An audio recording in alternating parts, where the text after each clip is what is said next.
Thank you, everyone. Well, here we all are, hopefully for a very stimulating conversation. As Ian said, my name is Paul Steele. I'm the CEO of Donkey Wheel, which is a charitable trust based here in Melbourne. And we just happen to also own a property called Donkey Wheel House that many of you may be familiar with, which the whole aim is to become a real hub and centre for social innovation. So, as you can imagine, I have a great alignment with many of you sitting here today. But what we really are here for is to hear from our gurus who sit to my right here. And I'm going to let them introduce themselves tonight so that you can get a sense of who they are and what they're going to do. And then we'll get stuck into actually talking about impact investing. So Kylie, would you please introduce yourself? Hi, my name is Kylie Charlton. I suppose I wear a number of hats. I head up the social finance initiative for Ecotrust Australia. And I also am a co-founder of United Capital, which is working in raising capital for entities providing product and service for the bottom of the pyramid throughout Southeast Asia. That sounds like that explains it. Does anybody not understand what Kylie does? Kevin. Hi, I'm Kevin Robbie. I'm the Executive Director for the employment team within Social Ventures Australia. My role primarily focused on supporting social ventures that are creating jobs for people that are long-term unemployed. My background prior to being with SVA was working for the UK government around social impact measurement and social finance, and then prior to that running a social enterprise for a decade in Scotland that created jobs for people that were long-term unemployed because of mental health problems. Thank you, Kevin. Rosemary. I'm Rosemary Addis, and I currently work for the federal government in the Department of Education, Employment and Workplace Relations, where I head up a social innovation function, and one of the key areas of our work is about access to capital, improving access to capital for social purpose.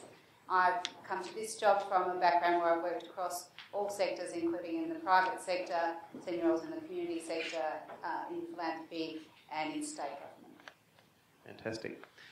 And we can't, the night isn't complete with all of you, so I just want to get a little bit of a sense of where you place yourself tonight. So all the entrepreneurs, and you here as a social entrepreneur particularly, just put your hand up. Okay, so that's probably about a quarter of you, maybe 20%, yeah, okay. If you're here because you're an investor and you're looking for a great social, you may want to put your hand up. Yeah, there we go. So the first group, you talk to the second group.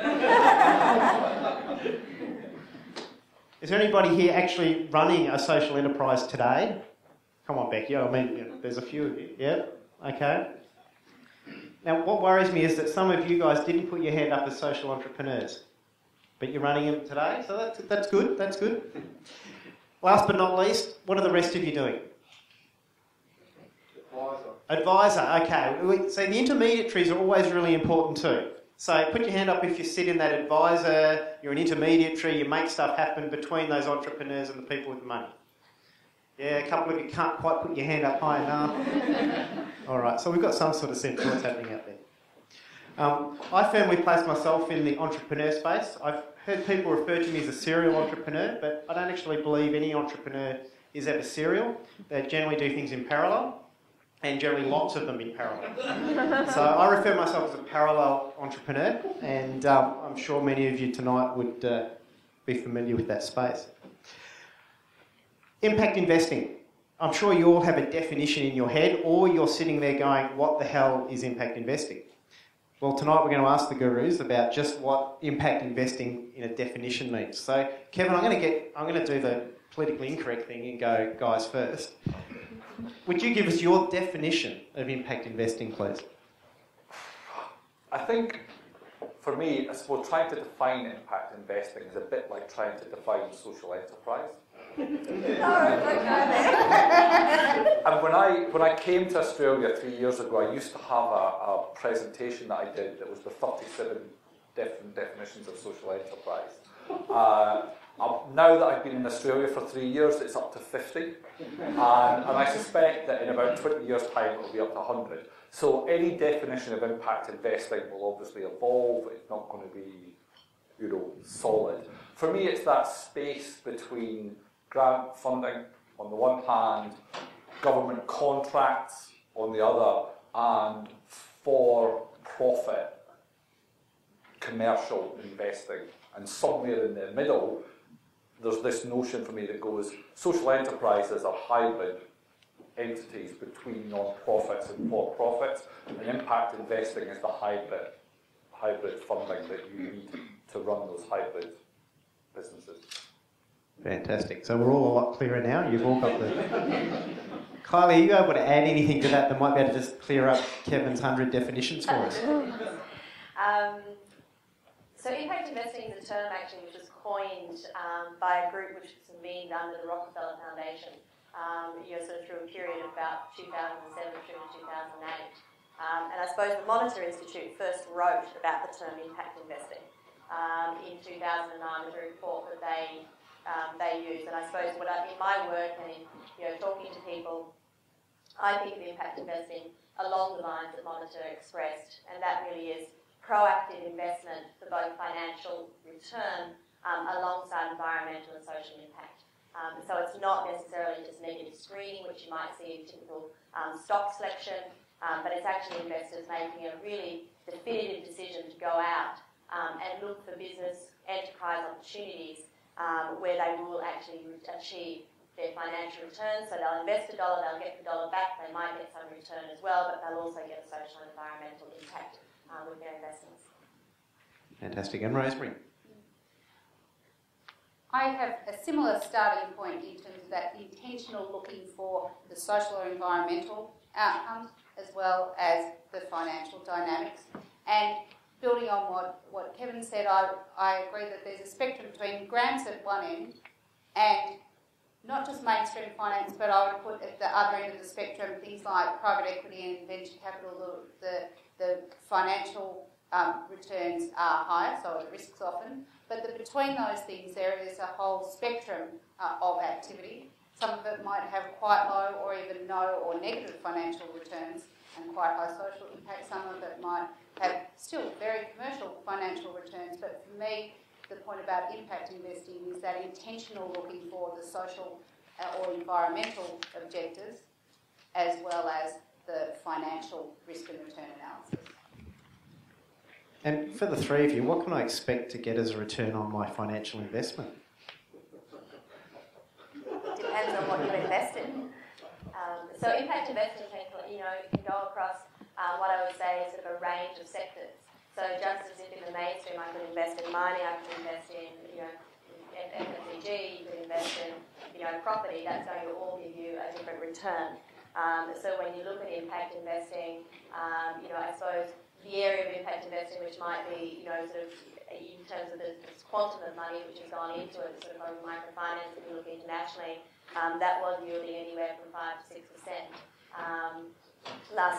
Actually 2 years ago, it's actually reduced down to about 4% recently with some events in the microfinance sector. But then you look again, and Kevin, you can talk to Good Start, which is an impact investment in the Australian market with the acquisition at ABC.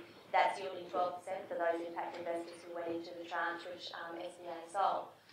So it varies that return, and as Rosemary said, some of it can be very low. It might be just returning your capital, and there is loss as well. But for me, it depends on your motivation for the investment. So, are you looking at coming from a philanthropic motivation where you might want to go, I don't want to give a grant, but actually I want to stretch how I use my philanthropic dollar, and so you might just look for some of that dollar to be returned, and I've seen impact investment like that. Or, as Kylie said, you could be looking at almost mainstream financial returns, and it can be anything within the spectrum, and I think it's primarily down to the motivations of the individuals. And I think a lot of the disconnect for me that I've seen in terms of impact investing over the past decade is when you have the lack of understanding of the motivations of the different parties facing each other. So somebody's expecting a sort of quasi-grant, and the impact investors offering almost near market returns. They're not talking the same language or wanting the same thing. So it's the important element of this is to get the motivations right.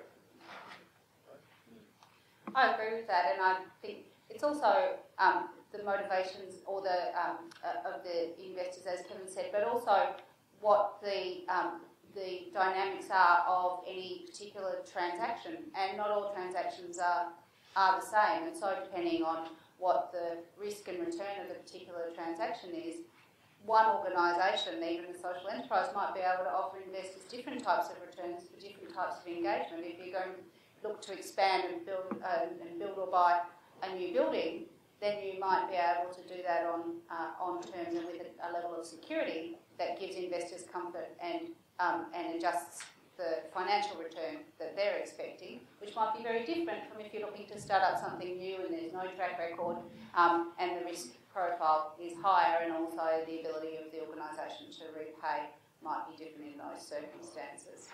So I think it does very much depend. And the other thing that I think is really important is that even within one transaction in impact investing, you can have different investors coming for different motives and different returns. And I think Goodstart is an excellent example of that, where you actually have what is sometimes called layer cake type structures, but you have some investors who are investing on relatively commercial terms and other investors who are investing very patiently, saying we're doing this primarily for those social objectives and we'll wait and get our returns later after we've been able to satisfy those commercial interests. Great. I just want to remind you tonight we will have a Q&A session at the end of here, so if you can start thinking out your well thought out question. I am going to remind you that we aren't looking for statements, but we are looking for questions tonight from the audience. Guys, I'd like to ask you about your personal interest then in this impact investment space. And when you reflect on that, if you could also reflect a little bit on the organisation, whichever one you wish to represent tonight, Kylie, the interest then that the organisation has in investment. Now, that may be one and the same thing, but it could also be different. So just a reflection, and Kylie, I'm going to go to you first. What's your reflection personally, your interest personally, and what's the, whichever organisation you want to choose as interest in impact investing? So prior to actually starting working in this field in 2004, I was actually an investment banker. I worked for Citi, I did financing and infrastructure here in Australia, and also had spent some time out in New York as well. And I suppose my personal interest, I was a postcode privileged white middle class kid growing up in Canberra. And I had an opportunity during my, during my 20s while I was working to actually travel and to see that there was a lot of need in the world, much different to the cocoon I grew up in Canberra. And I suppose I was really challenged in terms of my everyday job was about generating profit for the sake of profit. It was about tearing out some more trees somewhere to build that toll road that you guys drive along, or to privatise your airport. And so I really sort of started, I suppose, to think about how could you apply those finance skills into impact investing, or into investing into actually doing something good in the world. And that sort of took me on somewhat of a longish journey to where I sit today. So that's sort of the personal motivation and what comes behind that. And I think also just having worked for sort of nearly 4 or 5 years internationally, and specifically on the field of microfinance, I had some incredible opportunities to actually be in the field and to talk to the women who had the loans and to understand what it meant to them. And I go back to my first comment about being postcode privileged, and I will always remember, and I think, sometimes when I'm sitting at my desk thinking, what exactly am I doing today?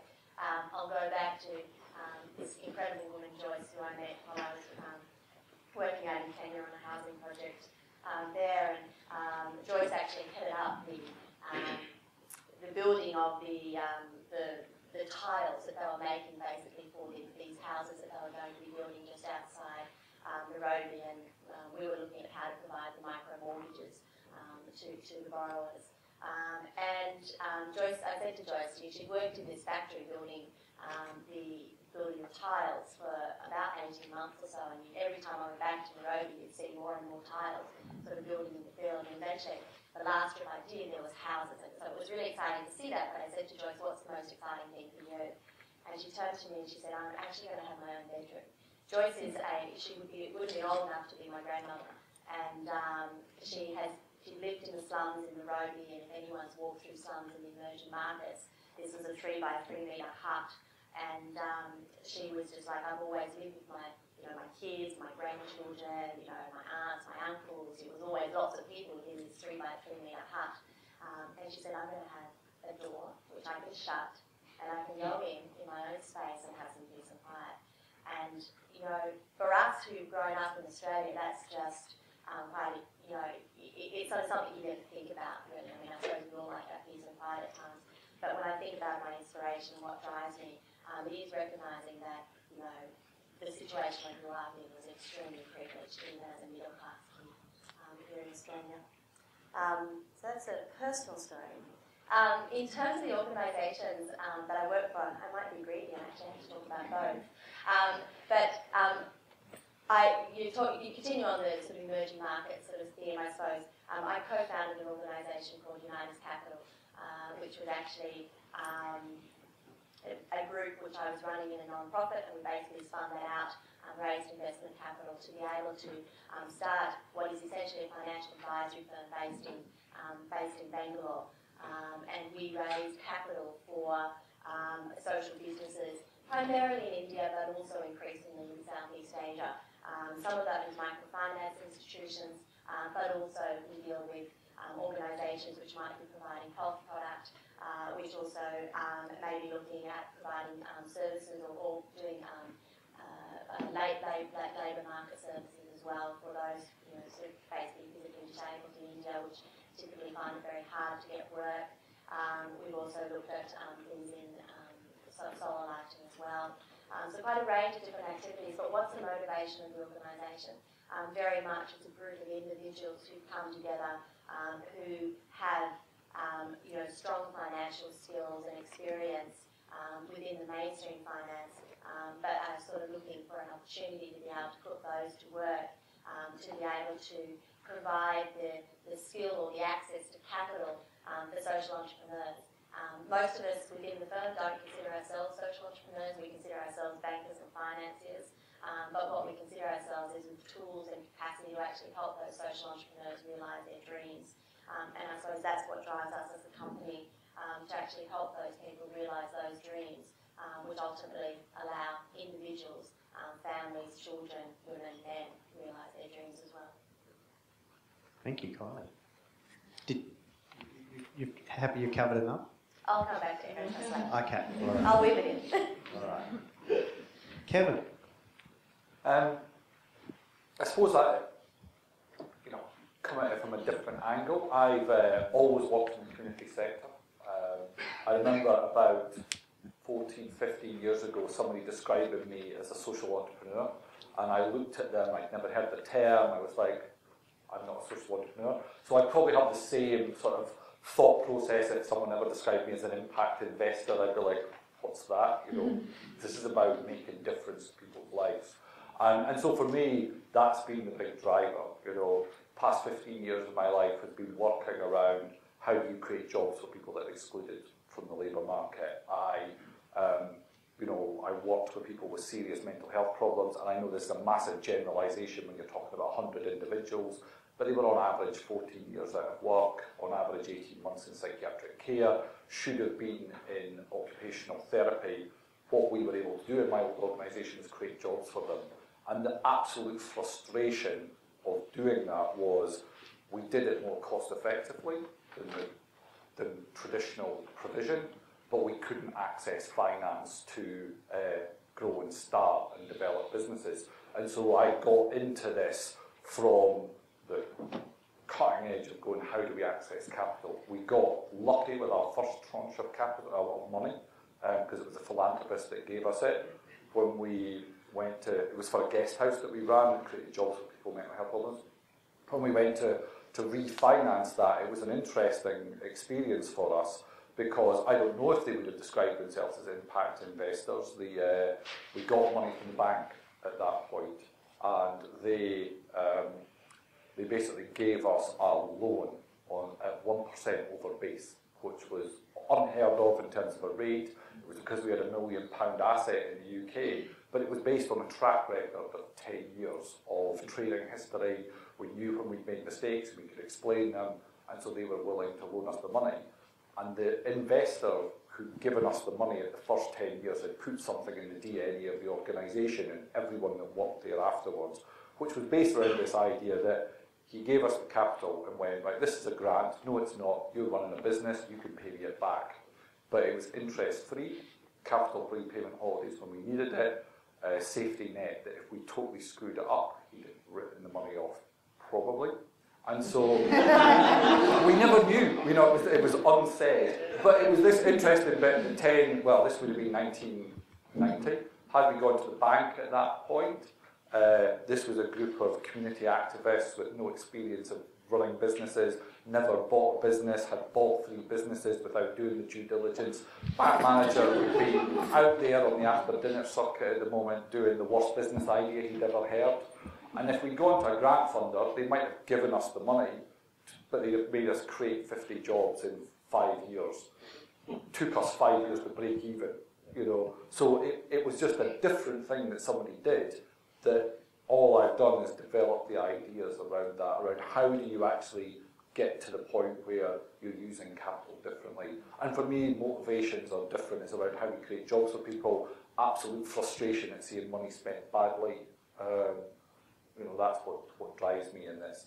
In terms of, for SVA, I've been with them 3 years, but my understanding was, they pioneered the idea of venture philanthropy in Australia in terms of looking at different ways around using philanthropic grant funding. And I think it's just a similar idea in terms of impact investing, social finance, that we want to be a catalyst to the development of this new market. We see potential, particularly in education and employment space, for new models of financing and investment for the ventures that we support. Hopefully, we can support them, develop them through using this new money, and let other people learn the lessons and take it on and develop them their own way.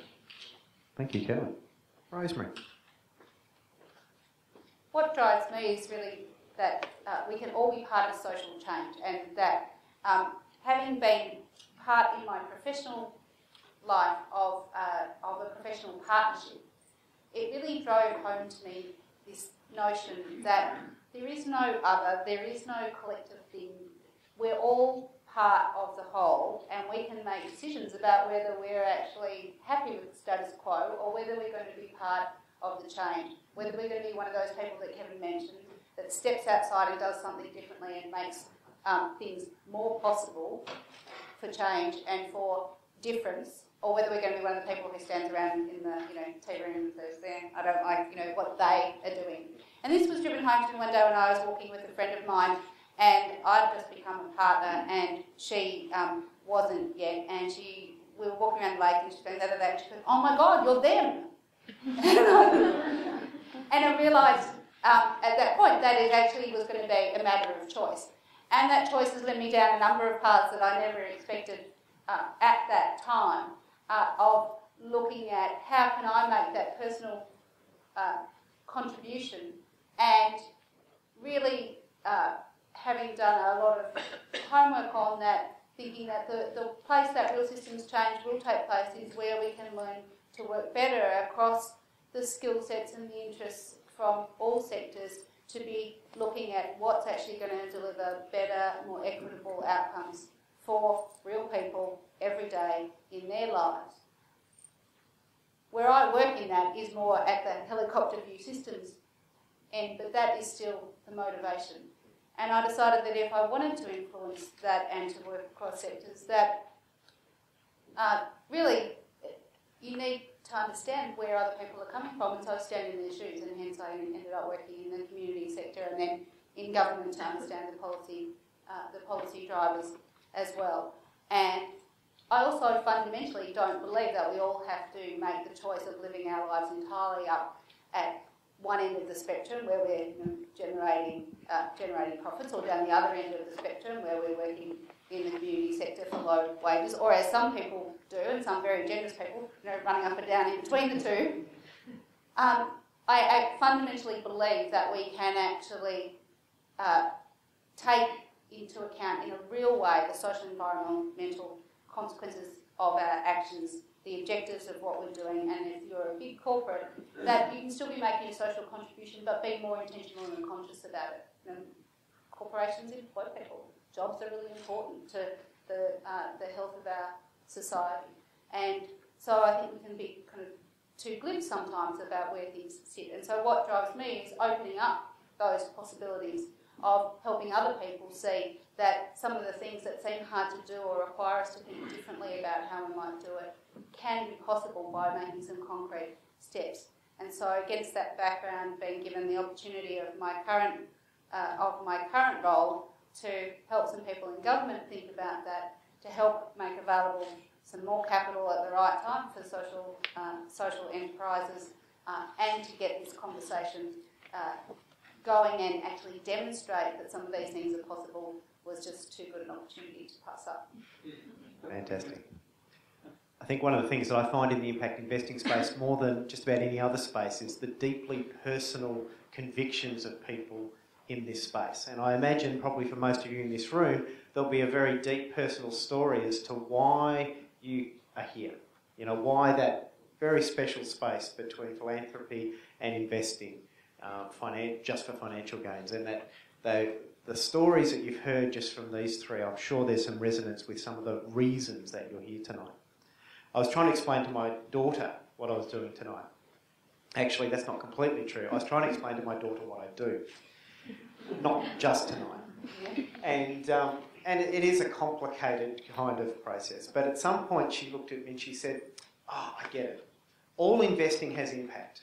It's like, okay, that's great. Yes, you've got that. But not all of it's good impact. What you want to do is produce fantastic, beneficial impact in the world. I thought, yes, she's got it better than I have. And I think that's a really important distinction, is that when we talk about impact investing, we have to realise that all investing has impact. We're talking about a very specific type of impact that we're looking for tonight. And I think some of those personal and organisational stories you've heard have helped flesh that out, and hopefully that will connect with some of your stories.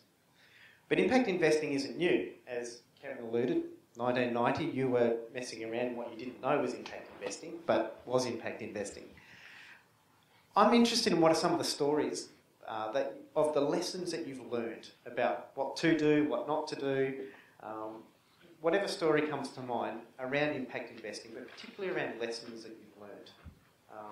Does anybody want to go first? Got one ready to go?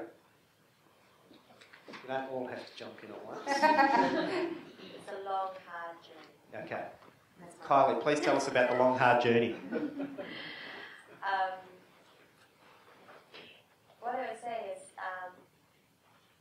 while the idea of impact investing and, as Kevin said, it's been around for a long time. You can even go back and you can think about the history of investing, and specifically when you think about the investing which sort of came from faith-based organisation, it has been about social change for a long time. But actually trying to shift money and large volumes of money to actually work proactively for social change is really difficult. So that's on the supply side of capital. But then the other challenge that we actually have, and the lessons that I've learned, that it actually takes quite a long time to develop organisations which are actually able to accept investment capital and to be able to usefully put that to work to achieve the impact that they're looking for. There's a lot of great ideas floating around, but it really does take a pretty incredible team, and I think I'd emphasise team rather than entrepreneur to actually allow impact to occur. So we see, I suppose at Unitas Capital, we see quite a lot of business plans come across our desks and opportunities, and we all think, oh wow, that sounds great. But when you really dig down, it's a great idea, but the execution really has a lot of risk associated with it. And I'm not saying that impact investing shouldn't go after some of that risk, but I'm saying that you need to be very careful about that. And I think that's, I suppose, the lesson that I bring to the table in terms of it is a long, hard journey from a supply side. I actually think there's probably capital there ready to go, both in Australia and internationally.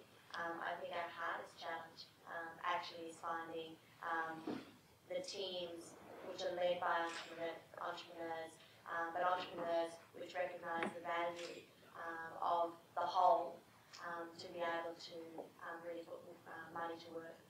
Do you have an example for us, Kyle? I'm putting you on the spot now. Yeah, I don't know when I want to talk about it. I don't think Okay. it's a little bit so far. Okay. You can pass if you like. I'll come back to it. You'll come. Okay, we'll come back to you. I'm going to skip Kevin for a second. Rosemary. Some of the lessons I think are that there's got to be lots of conversations to build a shared understanding about what you're trying to achieve and bringing people with shared objectives. And that even when things are just a little bit different, we can fall into the trap of using the same language to describe different things. And so there is a lot of careful conversation around doing new things.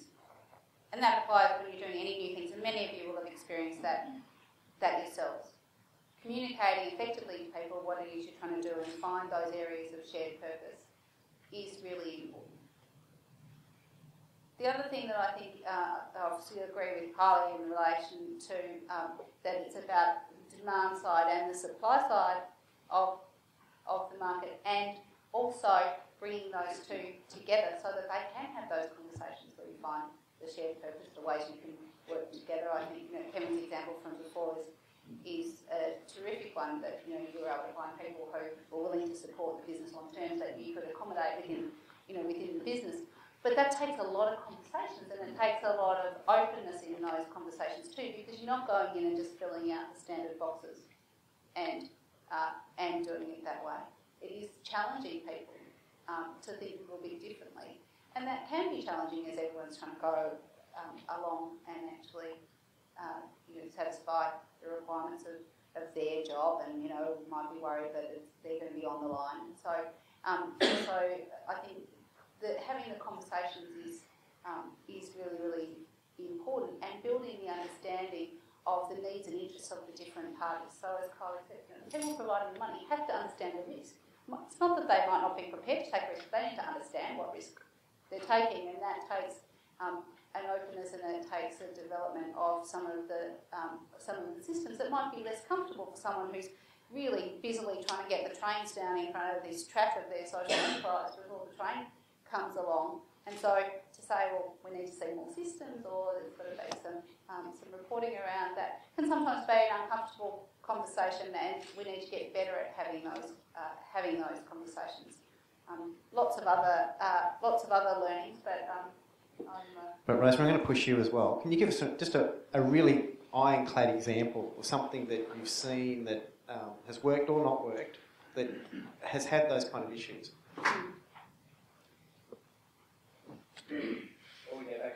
She's already worked out hers. No, I think there are a number of examples. I think part of the hesitation is not because there aren't examples, but because some of these conversations also, you've got to be able to have frank conversations, which means they're conversations people don't want you to air to the world. I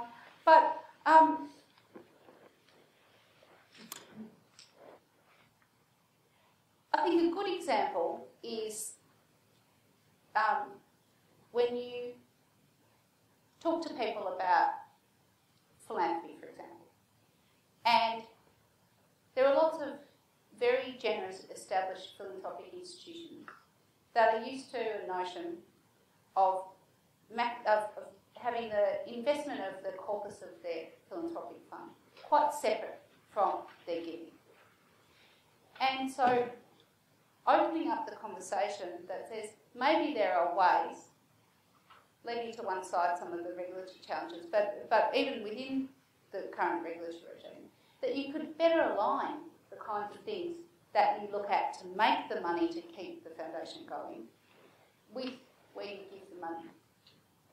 Or there are other things that could be done other than grant making, for example, to use the funds of the foundation to... You could buy a building. You could buy a building. With a heritage overlay. You could. That sounds like a good idea, Paul. Maybe you should do that. But, you could commission research. You could do, as some of the foundations indeed in the US and the UK have done, for example, of saying we want to see this market go and have actually actively sponsored activity that they think will do that. But it's a very different way of working, and so people with the best of intentions, it takes a lot of conversations to talk about how might that be possible. And I think there's also things that people are often attached to in terms of what that giving means for them. You know, I think the giving can be very personal, and people's, as Paul was talking about earlier, it's often very personal reasons why people are involved in trying to get social outcomes, and I think that does get wrapped up in it as well. Sorry about putting you on the spot for an example that you can't really give us. I should have double-checked the non-disclosure agreement we all had to sign before coming in. Sorry. Did you want me to give mine? Oh, if you've got yours, that'd be fantastic, Kylie.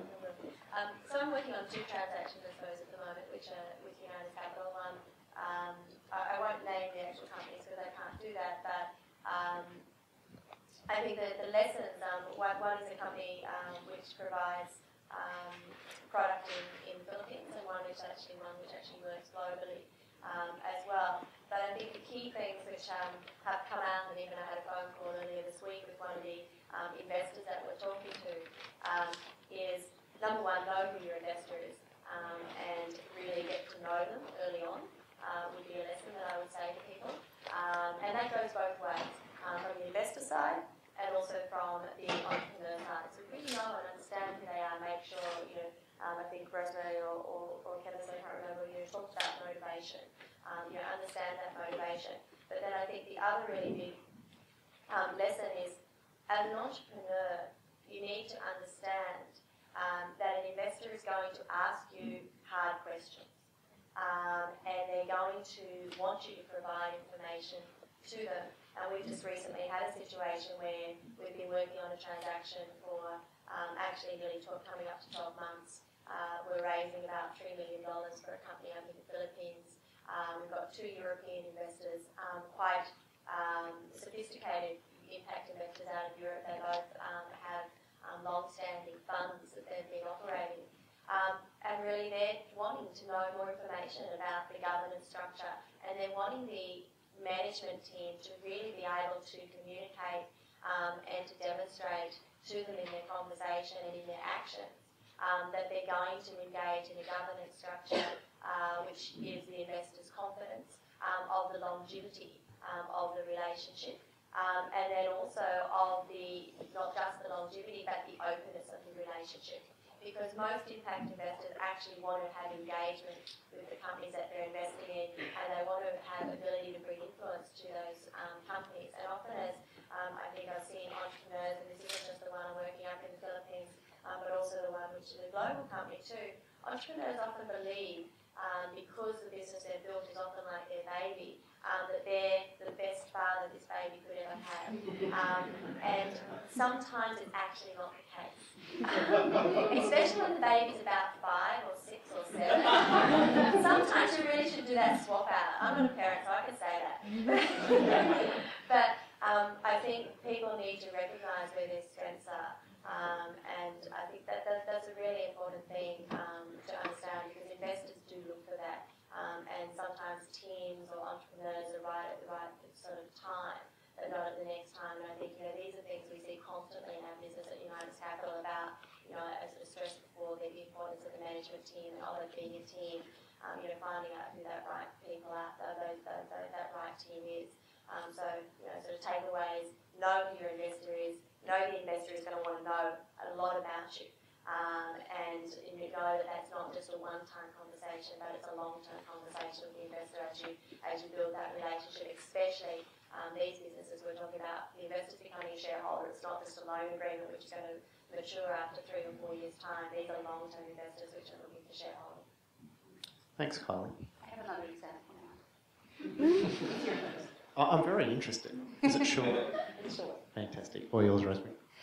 The point I was going to make is that I think the other thing that's important in this is that the discussion around impact investment or social finance shouldn't be about cheap finance versus expensive finance. It should be about a different dynamic, which is about providing appropriate finance for the needs to get those social outcomes and the appropriate level of financial return for the particular deal.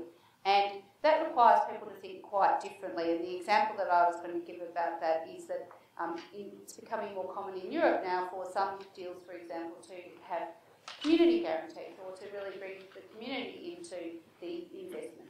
And I think we can think of examples here where that would be something that would be viable in the Australian context. If we think back to the Abbotsford Convent and the purchase there, I can certainly imagine that you would have got a number of people from the community saying, I'd put up 50 or $100 of my own money to make it possible for an organisation to buy and develop that land. Great, thank you. Okay, Kevin, you've been sitting there quietly for a few minutes now. Yeah, and I've had all my points, so... Okay. I suppose for me, interesting thing, sitting here thinking about what have been the lessons, and I'm thinking about it from the point of view of I've been at different parts of the equation because I've been someone looking for investment. I've been an advisor to organisations that are getting investment ready, and I've also more recently been on the actually giving out the investment side of the equation. And so some of my lessons cut across the three of them. I think the one that I was going to start with was the one that Rosemary just said there, that for me it's about being clear about the appropriateness of what you want the money for. And what I have a concern about is that there's this bandwagon that starts around impact investing in the same way as a bandwagon started around social enterprise about a decade and a bit ago in the UK, where suddenly everyone was a social enterprise, even though they weren't doing anything social or enterprising.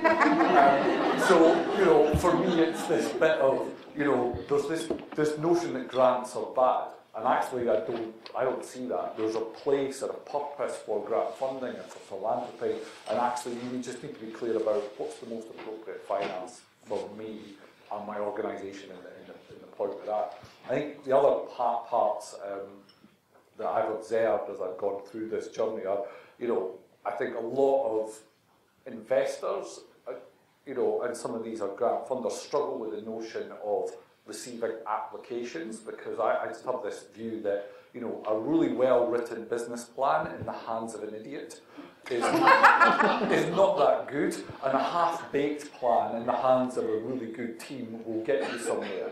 And so how you structure your processes where you're engaging with the people is quite critical. And a lot of what I've observed, having been on the trying to do investment readiness part of it, was investors who believed in their process but didn't engage with the people that they were going to invest in. And so I think getting that part right is critical. I think the lack of willingness to take risk sometimes that lies within a lot of the non-profit sector, it has been a critical barrier to the adoption of impact investing.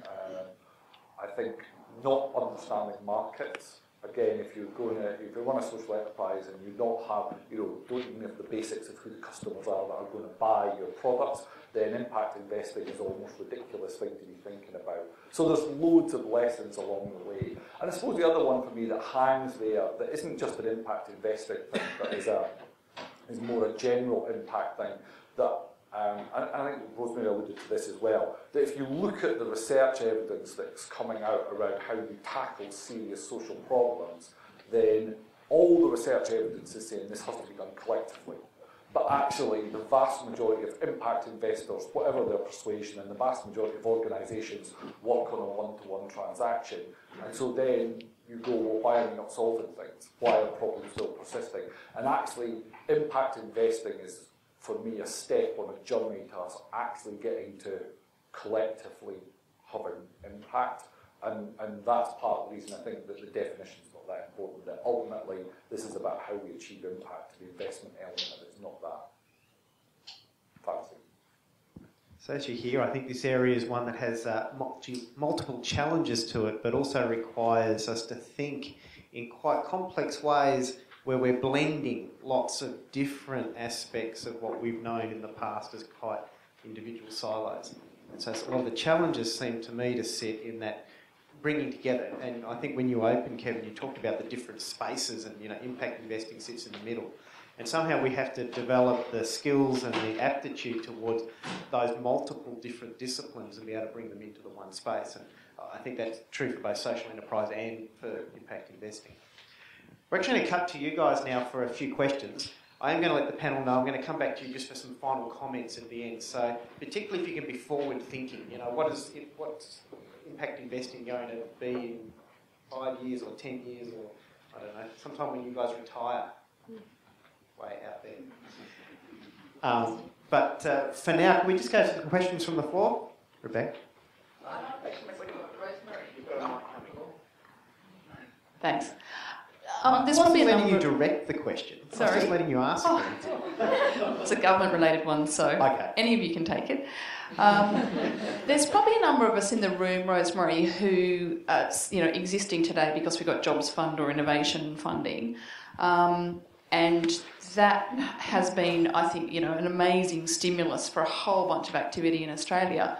But what you've still got is a kind of some structural issues with kind of, I guess, money still flowing through traditional welfare kind of channels to pay for outcomes. And I was wondering whether or not the government was kind of considering going that next step, a bit like this, the New South Wales state government had recently, where you might be looking at social impact bonds as a way to essentially be paying for outcomes and free up some of that money into social enterprise, maybe away from, the traditional welfare structures. So I think there's at least three things in the question that you just asked. Certainly the ways that we've been able so far to provide some of that financial support for social enterprise through Jobs and Innovation Fund was through seeing an opportunity to, I guess, put some petrol in the tank of social enterprise, but through programs that existed, and so they already had, outlines to them, and we had to stay within the outlines. I think there's been learning from that process. The broader conversation about outcomes-based contracting and working with all different manner of organisations on a more outcomes-focused basis is one that's live in government, and I think people are working with a number of ways that you can do that. Like Kevin was saying about, you don't want to throw grants funding out. I also think it's horses for courses. There are sometimes when the government is outsourcing, we should just say we're outsourcing, and it's it's a contract for delivery, and that's what it is. And there's other times when we should be looking at outcomes based. In terms of your specific question in relation to social impact bonds, that's obviously a live conversation in governments. Here there's no particular programs that are obviously live in the Commonwealth space at the moment. I think everybody's looking to see how things develop with New South Wales, but also internationally what's happening with Peterborough in the UK, and also the US is starting to have a live conversation. And for anyone who missed it, there was a forum that was streamed live on Friday night our time, so I'm sure you'll have nothing better to do than to be watching the US government and other interested people talking about social impact bonds. But they have now made it available on YouTube. Thank you.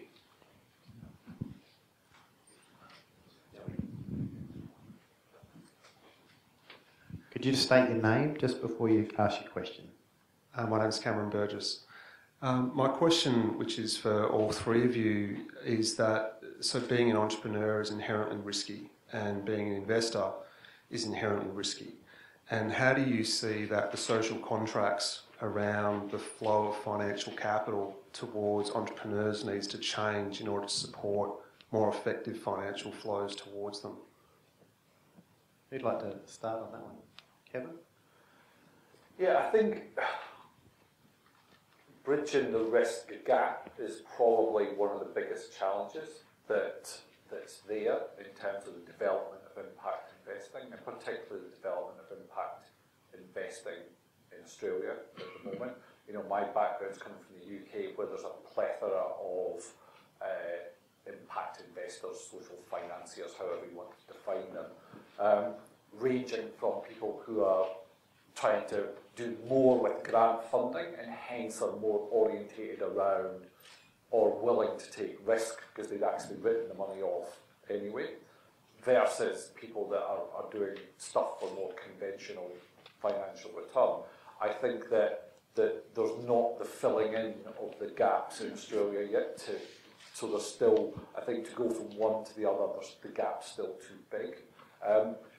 Conversely, I think underneath that is, as I alluded to, probably a lack of willingness to take risks by some social entrepreneurs or some socially entrepreneurial organisations. And a lot of work probably needs to be done in terms of educating and raising awareness about the time and the place for riskier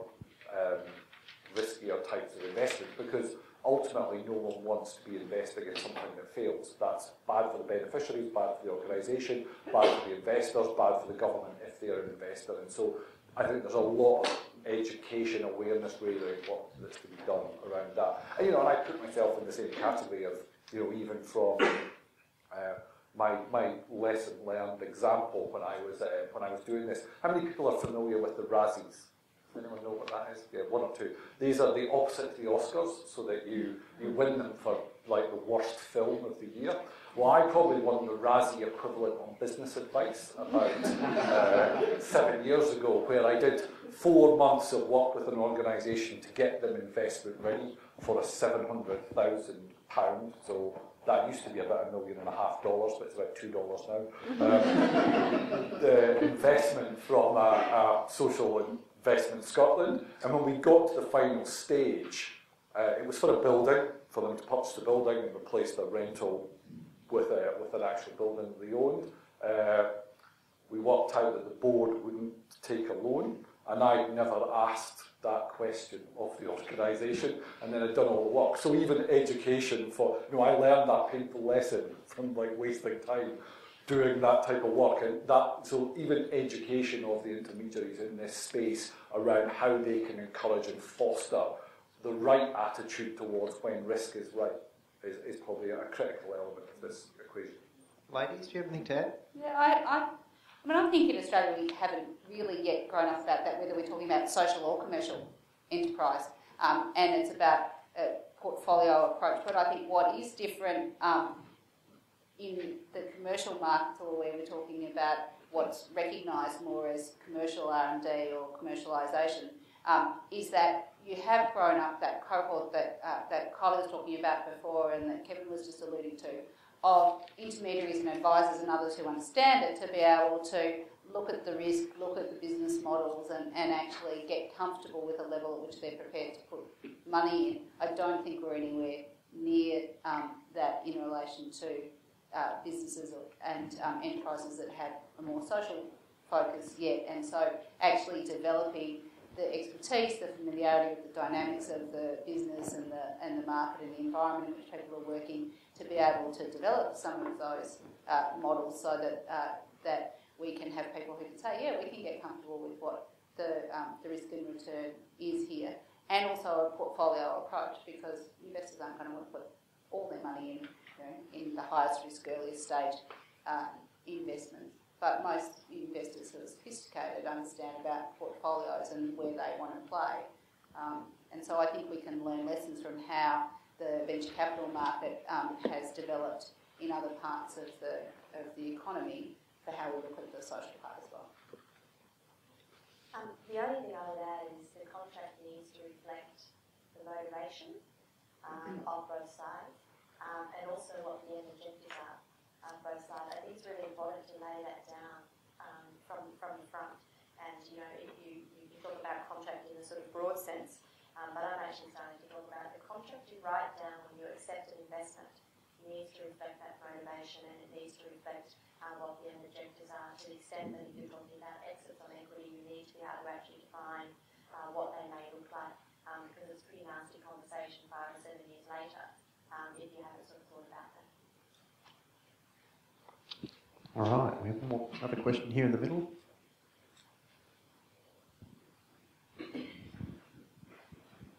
Hi, my name is Laura Mackenzie. Question that stems from something Rosemary brought up earlier, but Kylie's just touched on it again now. You talked about there are a number of reasons why people invest, and that goes throughout the spectrum of kind of commercial funding, patient funding, grant funding, and the motivation for that investment will change.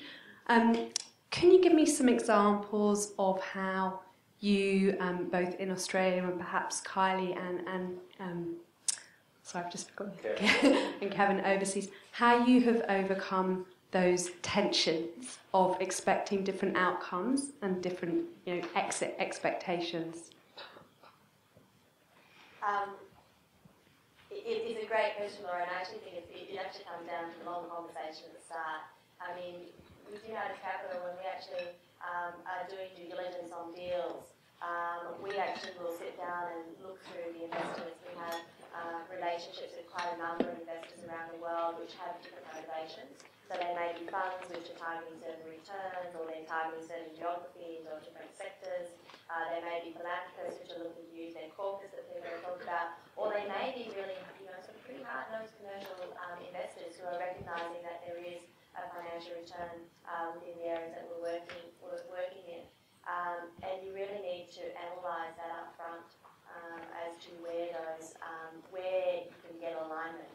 And that needs to be a conversation. We'll go through and we'll actually talk to our company that we're raising money with and say, well, these are the opportunities, this is where we think we could actually have the conversation with investors, but you need to understand if we go to this set of investors, this is going to be the expectation. If it's this set of investors, this is going to be the expectation.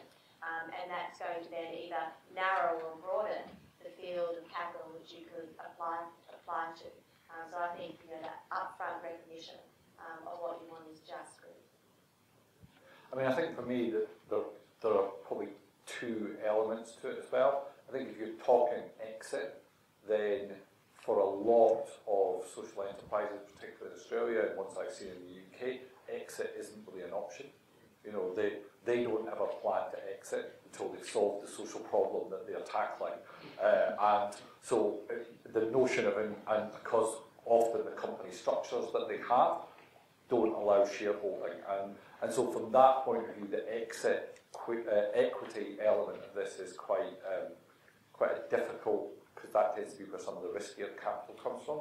Within some of the deals I've seen that would be called quasi-equity, what you've had is investors that have been willing to take the extra step of going, well, we've taken this as a risk investment, but we're not going to have any of the control that we would traditionally have within an equity investment. And so they've almost taken that level of step of trust in terms of their investment. And I think that is it's quite phenomenal when it happens, but it's quite unique that it happens, because you're asking people to put their money on the line and trust. And so I think the education around the whole notion of riskier investments, quasi-equity, however you want to phrase it, there's a lot of work to be done there. I've not seen it as much here, but in the UK we did a bit of work, this was a number of years ago in my own organisation, with the banks, which was actually the lead to Social Investment Scotland starting to use social return on investment as their way of quantifying the balance between the social and financial returns that they would expect from an investment. So they did forecasted social return on investment analysis, and the first one that I ever did was actually with a bank, where the bank were willing to invest into this social enterprise, but they wanted to know what the social returns of the investment would be. And when we did the analysis, what they said was, okay, well, based on that analysis and these potential social outcomes, we are willing to compound. So they were going to tally up the interest over the 7 years of the investment, and then write it off if they actually achieved the social outcomes that were specified or identified through the forecast. I know another bank that did a similar thing, and then this allowed Social Investment Scotland almost the permission, because they were co-owned by the banks, to embed that into their processes. So I've seen people begin to start to use that approach as the way to balance the financial and social returns. But it's early days in terms of the ability to use the tool that way, and the ability of people to have that level of maturity of conversation about that type of thing. And as Kylie said, the critical element of this is to get the people together to have those conversations at the start, so that you don't have them inappropriately 6 years later with the false expectations. But that's true of every other relationship that I think Rosemary, you got any quick words to add? Oh, just that, I think Kevin's right, it's not unique to the social sector. But I think the one thing I would add is that if you do establish that relationship, then good things, you have your contract that is your roadmap if things aren't tracking well, but also that, as Kevin alluded to earlier, sometimes you can grow the relationship too, and so don't assume that people's motivations are going to stay fixed as they get to know you better, get to understand the enterprise or the endeavour better, and so to keep that conversation live and allow that maybe it can evolve. We're going to take one more question. Ian, you get to choose. I know in the third row, like a hand up, but is anyone from the back that wants to ask? I'll ask a really quick question. We'll get two quick ones. So I'm interested, our organisation wants to get investment. So we are interested to know, when people invest into the business, what's the percentage that they want back? Return on investment? Yeah. And that's it. I'm also interested to know what angel investing is, but I'll look it up on Google. Do you want to go again? It's near impossible to tell you what someone's going to want because it depends on what the investor's individual preference is going to be. Depends on how they assess the risk of the business, depends on the capacity of the business to pay that as well, which the investor is going to need to assess through the process. Yeah, for me, we would be looking at who you are, who the team is, what impact you're going to have, what your idea is, and what would be the best deal that could be structured around that. But it's 12%. Because I could just make a figure up. We could have a bidding war. I think one of the things you will have heard very strongly is that this area is complex, and yet we do have lots of tools that we can leverage off, and there's lots of models that we have seen in the past. But one of the things that I think that hasn't happened in Australia, and I think you've probably heard that in some of the stories, is we haven't tried this often enough.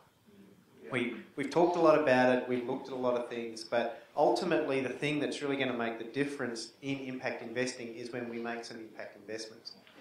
I was fortunate enough to be a dot-com bubble kind of guy. But a lot of that, did teach us a lot of things about funding. And I started a lot of my businesses on what was called the F-cubed money. Friends, fools and family. And their expectation of why they were putting the money in and the return they were going to get was very different to the VCs in Silicon Valley. And impact investing is the same thing. You may find some friend, fools and families in some philanthropy trusts or some other areas that are happy to make very early, almost very low expectation investments. But later on, as you get down the track, you need to be building a business that is really able to take other kinds of investment where there is 12% interest rate, 12% returns, or maybe higher. And there is no single answer for any of the businesses that are represented here tonight. But it is being in the conversations, I think, the most critical thing that you can do, and being here tonight is part of that. So, as I thank the panel for being here tonight, I would like just to get them to leave you with a last word of what the future holds for impact investing in Australia. In 12 words or less, Kylie. I can help you just while you're thinking, because Ian's saying, ask your question. Over here. I'm the invisible person hiding behind one of those chairs. I was good. I just did ventriloquism. It's a ventriloquist kind of going. You told me one. It's okay. Yep, Okay, mine's quick, and mine's about the long, hard conversations in life that we often avoid, or that we lack the confidence to have. And it is a bit, that supply and demand and the alignment and the space and all those things we're talking about, that I suppose from the end of running a social enterprise, it's really hard to have long, hard conversations when you're working on your enterprise, long and hard, and you know that if you're not out there doing income-generating activities, it's hard to make space for those conversations. So and we're acknowledging that sometimes there's not good alignment, there's funding applications that ask crazy questions that take you a long time, and you may not be successful. And so I suppose I'm just interested in how can we assist having those long, hard conversations when both, sort of make that match. I'm interested in how, I suppose I feel like there's a lot of conversations going on we've been missing out on, and, interested to be part of those. And how do you find out about those when you're so committed to what you're doing that you hardly can lift your head up? Hopefully that's not too... Evan? I don't think you've missed out. There's not been all these fictitious conversations that have happened. I think that this, we're at early stages of this. Within SVA, we've done 5 deals, maybe 6. So very few that would count in the impact investing category. I think there's 2 new funds. They're both at the early stage. There might be a few other deals that have been done. I don't know about EcoTrust. So you're talking about a small number of deals and the beginning of this conversation. So you've not missed out on it. You're here at the start of it. I think that's right. And I think the other thing is that, all of us, when we're busy doing our work, sometimes you fall into I have to do it all myself. And so really utilising some of the services of experienced volunteers, of pro bono and the FQ that Paul talked about before, to also have other people looking out for those opportunities, and then we all get better with experience at screening the ones that we're going to actually burn some resource on and the ones that we're going to leave behind too.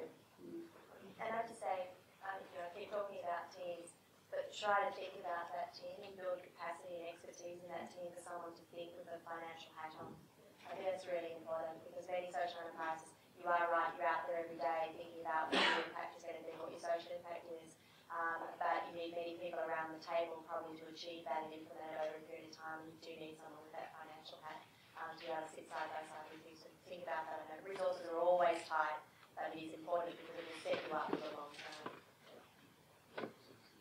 So guys, I'm going to just ask you for those final comments. What's the vision for impact investing in Australia into the future? 20 billion by 2020. 20 billion by 2020. So if you could just put your change in the container just outside the door, and Kylie's 20 billion fund will be kicked off. So my vision, I suppose, and I came back to Australia 2.5 years ago, Rosemary and Kevin are right. We haven't seen much happen here. My vision, my hope for this space is that we actually start to see some money move.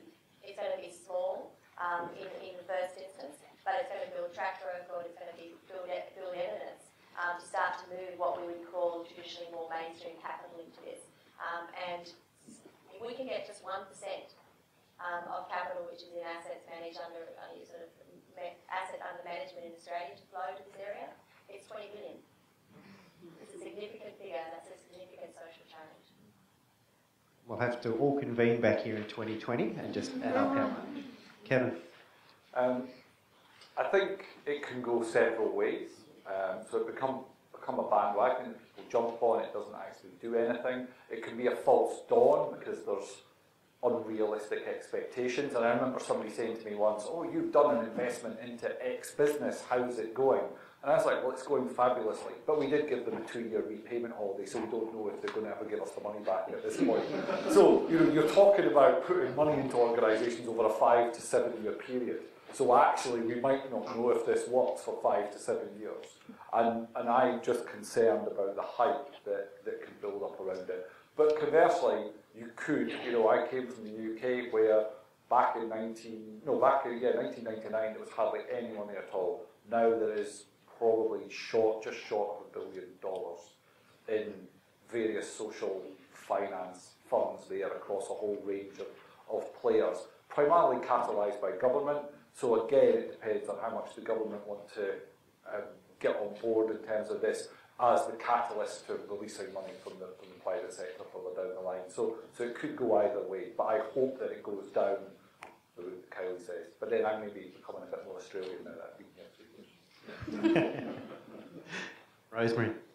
I think the risks that Kevin's identified are real, but my vision is that in 10 years' time we don't come together to say what is impact investing, that it is just part of that spectrum of available funds and finance, and we're actually talking about what deals have been done, and we've got people who have money talking to the people who need it, and finding ways to finance things for really important social and environmental purpose that's appropriate to that purpose.